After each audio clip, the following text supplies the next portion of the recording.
Brexit Minister Lord David Frost urged the City of London last month to get on and do its own thing, as a deal for equivalence with the EU looks out of reach.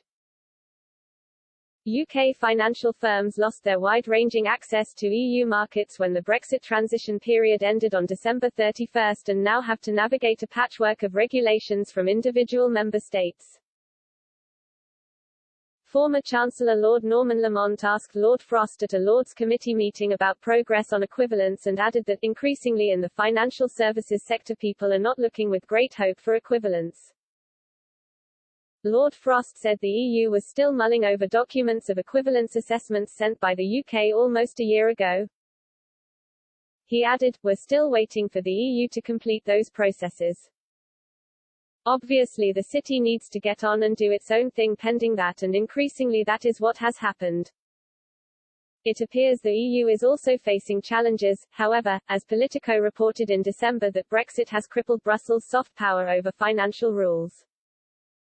Simon Gleeson, a lawyer specializing in international capital markets at British firm Clifford Chance, said that when Hong Kong and Singapore both adopted EU-compliant market regulations, they were interested primarily in London.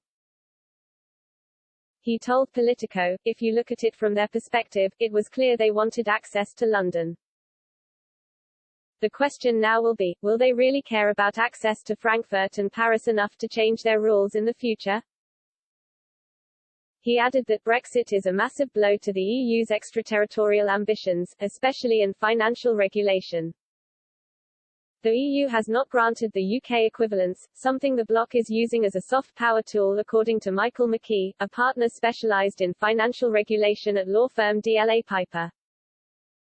He also said that the EU wants to exert pressure on smaller countries, but is not less competitive without the UK. Mr. McKee continued, "Particularly with smaller countries it's easier for the EU to exert pressure to change their laws. The EU without the UK is nowhere near as large and developed a financial market. In some respects the UK is better placed to take on Europe competitively." Professor Ian Begg of the London School of Economics has told Express.co.uk that, while money is being sucked out of London into EU capitals, there isn't need for major concern just yet.